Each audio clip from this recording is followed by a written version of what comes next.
सरकार किसी की भी हो, लेकिन नागरिकों की सुरक्षा सबसे पहली प्रायोरिटी होनी चाहिए, खासकर पब्लिक ट्रांसपोर्ट के अंदर। और पिछले कुछ महीनों में, स्पेशली पिछले 12 महीने में लगातार ऐसे इंसिडेंसेस हुए हैं जहां पर बचाया जा सकता था। बेहतर उसमें टेक्निकल फेलियर हो रहा है या उसमें नेग्लिजेंस है या इंफ्रास्ट्रक्चर कुछ वीकनेसेस हैं, लेकिन सरकार को मुझे लगता है समय रहते ही इतना बड़ा हमारा नेटवर्क है रेलवेज़ का, उसको उसके संसाधन को, उसकी सुरक्षा को देके प्रायोरिटी काम करना चाहिए।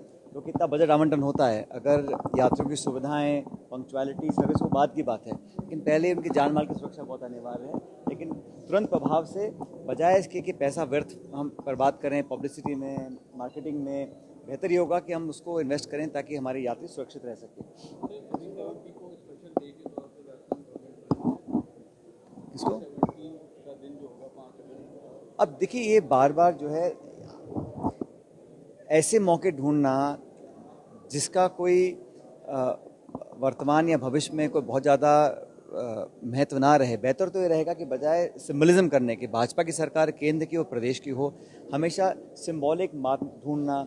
अब जब लोकसभा का गठन हुआ नई संसद का, तो उन्होंने एक प्रस्ताव लेकर आए, 50-55 साल पहले इमरजेंसी कब डिक्लेयर की गई थी, उसके बाद क्या हुआ, 5 दशक निकल गए, 4 पीढ़ियाँ निकल गई, लेकिन वर्तमान में अपनी कमियां छिपाने के लिए इस प्रकार की बातें बीजेपी की सरकार बार बार करती है। मैं तो इतना ही कहूँगा कि नई सरकार बनी है, और बनने के बाद ही लगातार जो नौजवानों के साथ हो रहा है, बच्चों के जो नीट परीक्षा में जिस प्रकार का पूरा प्रकरण सामने आया, उसको ठीक करने के बजाय सरकार अपना ध्यान भटकाना चाह रही है, और अभी भी कहीं ना कहीं वो उस गलतफहमी में है और बचाव कर रही है। और ये दावे किए जा रहे हैं कि हम जो इनकी जड़ों तक पहुंचेंगे, जिन्होंने इस पूरे घटनाक्रम को अंजाम दिया था, लेकिन लोगों के अंदर पेशेंस खत्म हो रहा है। नौजवान, उनके पूरे परिवार पीड़ित हैं, अपने आप को असहाय महसूस करते हैं, और जब नौजवान पीढ़ी के सपने टूटने शुरू हो जाते हैं, तो ये किसी भी देश के लिए बहुत चिंताजनक विषय है। केंद्र की सरकार को, प्रदेश की सरकार को, बजाय जुल्मेबाजी, भाषण, आश्वासन, मार्केटिंग, वादे और ये सब करने के बजाय धरातल पर ध्यान दें, महंगाई कम करें। अब 2 बजट आए हैं, केंद्र सरकार का है, राज्य सरकार का है। दोनों बजटों में कहीं पर भी महंगाई कम करने की मात्र कोशिश भी हमें दिखाई नहीं दी है। और जॉब क्रिएशन की बात करते हैं, अब प्रदेश सरकार बोलती है कि हम 4 लाख लोगों को रोजगार देने का संकल्प लेते हैं। संकल्प का क्या मतलब होता है? आप कितनी नोटिफिकेशन इशू करेंगे, कब तक टाइमलाइन बताइए, कब तक भर्तियां चालू होंगी, तो बोलना अलग होता है। लेकिन सरकार केंद्र की जो जीत कर आई है, पहली बात तो ये एक खंडित जनादेश है, ये कोई भाजपा की सरकार नहीं है, ये मिलीजुली एनडीए की सरकार है। और अपने साथियों को खुश करने के लिए, सर राहुल गांधी जी बोल रहे हैं, ये सरकार बचाओ बजट है। दोनों प्रदेशों की जो नेता हैं, चाहे वो बिहार के, चाहे आंध्र प्रदेश के हैं, उनको खुश करने के लिए लाखों करोड़ रुपए आप उनको दे रहे हैं। हमारा कोई विरोध नहीं है बिहार के लोगों से, आंध्र के लोगों से, लेकिन जो बाकी राज्य हैं उनका हक मार के आप किसी और राज्य को देंगे सिर्फ अपनी पॉलिटिकल सर्वाइवल को सुनिश्चित करने के लिए, ये भी गलत मानता हूं मैं।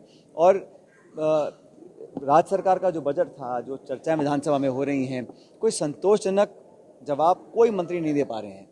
और सरकार का जो है, इतने मल्टीपल पावर सेंटर्स बन चुके हैं कि जनता समझ रही है कि 7 महीने पहले हमने सरकार बनाई थी, अब उसका बिजली पानी जैसी मूलभूत सुविधा अगर सरकार उपलब्ध नहीं करा पा रही है, उधर भी उदयपुर में जो हत्याकांड हुआ है, क्राइम को रोक नहीं पा रहे हैं, बजरी माफिया बेफिक्र घूम रहा है, मेरे अपने ज़िले के अंदर 1-2 हादसे हो चुके हैं। तो सरकार को लॉ एंड ऑर्डर और बिजली पानी पर ध्यान देना चाहिए, बजाय इसके कि वो दिवस बनाए 370 के और इमरजेंसी के, और पॉलिटिकल अपने विरोधियों को टारगेट करने का काम नहीं करना चाहिए।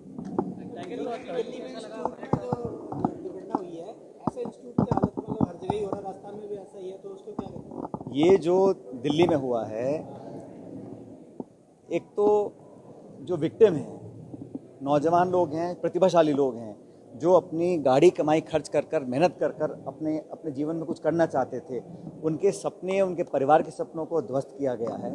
और सिर्फ एक व्यक्ति या 2 संस्थाओं को बंद कर कर पकड़ने से काम नहीं चलेगा, ये संस्थागत दिक्कतें हैं।